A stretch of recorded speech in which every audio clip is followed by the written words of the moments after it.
If tomorrow all the things were gone I'd worked for all my life, and I had to start again with just my children and my wife. I thank my lucky stars to be living here today, 'cause the flag still stands for freedom, and they can't take that away. And I'm proud to be an American, where at least I know I'm free.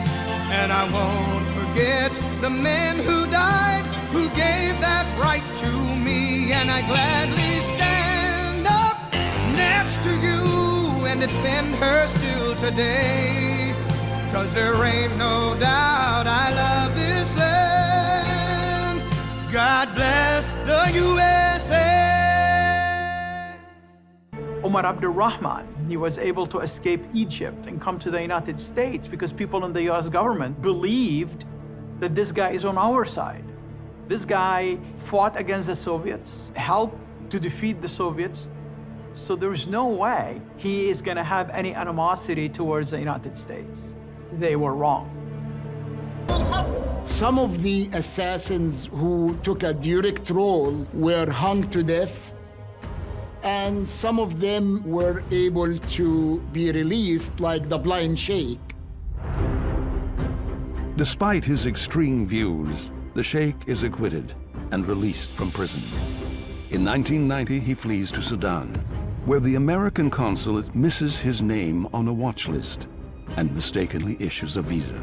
Part of the reason he got in was just that the people reviewing his application didn't recognize who he was and didn't connect him to the watch list that he was on. So I think mostly the blind sheikh got in the United States because of bureaucratic incompetence. The blind sheikh arrives in the United States. He settles into the Muslim community around the Al Farouk Mosque in Brooklyn and begins to plan what's next. John Antisef told me, well, unfortunately, he is here in America. I said, how come? He is a terrorist.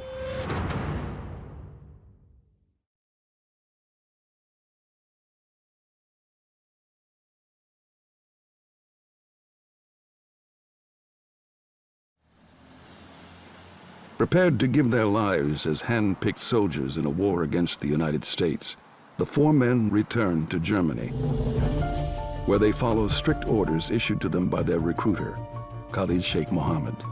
Right from when they got back, they all reported their passports stolen so they can get clean passports that did not have the markings from Pakistan, Afghanistan.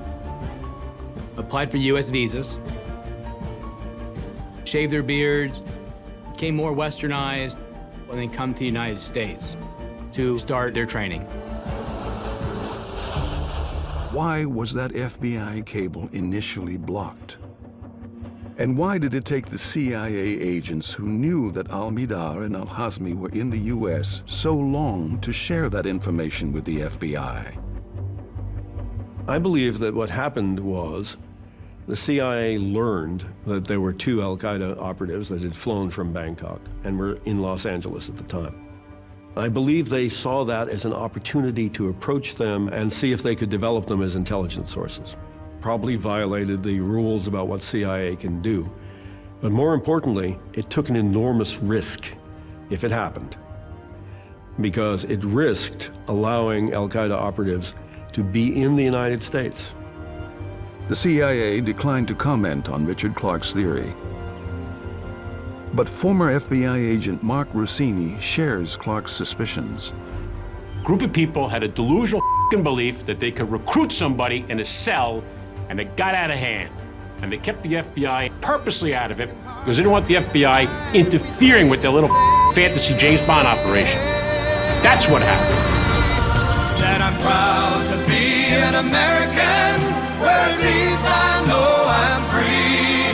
And I won't forget the men who died, who gave that right to me. And I gladly stand up next to you and defend her still today. 'Cause there ain't no doubt I love this land. God bless the USA.